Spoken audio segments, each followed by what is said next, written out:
tidak berasa, tidak berbau, dan tidak berwarna.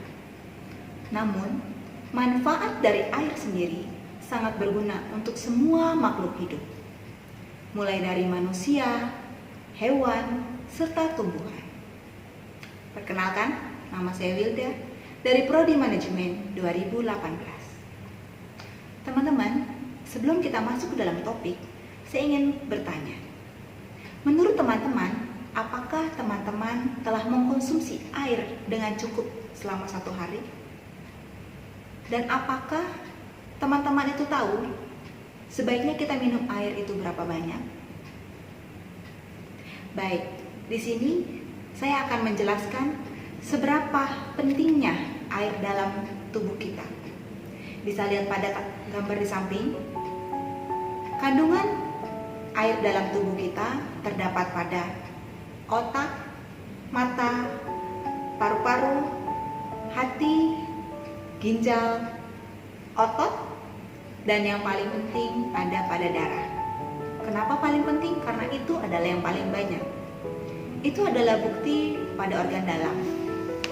Namun teman-teman, kita bisa lihat juga pada fisiknya. Teman-teman, kalau misalnya teman-teman lagi grogi, keringatan, keluarnya apa? Tentu keringat berbentuk cairan. Ketika teman-teman sedih, yang keluar itu apa? Jelas air mata. Dan ketika teman-teman sedang sakit, flu, dan yang keluar apa? Berbentuk cairan juga. Dan ketika teman-teman mengunyah, ada juga yang namanya air liur. Dan ketika teman-teman buang air kecil, keluar juga airnya. Itu adalah bukti fisik cairan dalam tubuh kita. Dan teman-teman tahu nggak sih, apabila kita ini kekurangan air, bagaimana yang terjadi pada kita?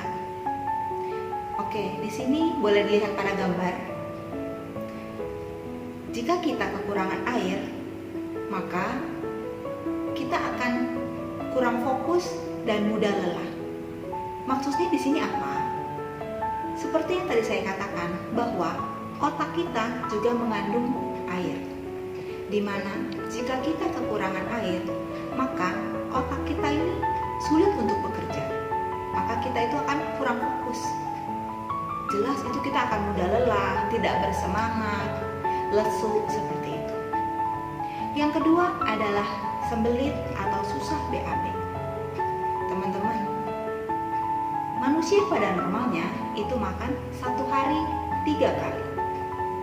Dan kita bayangkan, jika pada saat kita makan, kita tidak minum, bagaimana perut kita dapat mencernanya? Teman-teman juga pasti berpikir, kalau misalnya kita makan makanan yang keras dan kita tidak minum, apa sih efeknya? Tentu saja kita akan susah sekali untuk BAB. Yang ketiga adalah gangguan fungsi ginjal. Kok bisa sih kayak gitu? Oke. Gangguan fungsi ginjal di sini itu adalah ketika kita buang air kecil, namun sangat sulit, bahkan itu jarang sekali. Itu tidak bagus terhadap ginjal kita. Dan efeknya nanti itu akan ada yang namanya penyakit batu ginjal, batu yang berada dalam ginjal. Itu berbahaya sekali ya teman-teman. Yang keempat adalah tekanan darah tinggi. Tekanan darah tinggi di sini adalah ketika cairan masuk ke dalam tubuh kita, itu kita mengalir melewati saraf-saraf kita. Dan ternyata itu tidak lancar teman-teman. Jadi jelas saja jantung kita ini susah sekali untuk bekerja. Dan itu membuat tekanan darah tinggi. Yang kelima adalah kulit kering. Teman-teman, kok bisa sih kulit kering? Nah, di sini. Teman-teman kan pasti dong dalam 1 kali 24 jam nggak mungkin teman-teman itu berada di dalam rumah. Teman itu pasti keluar.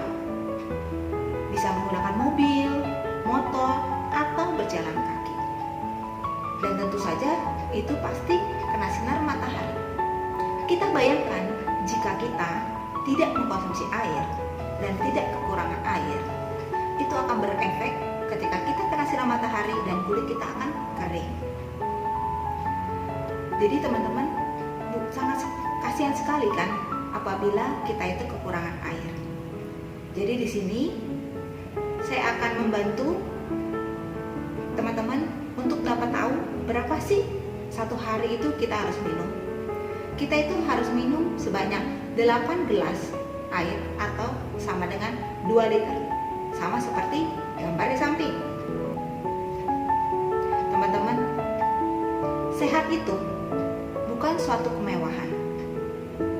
Sehat itu murah, namun akan menjadi mahal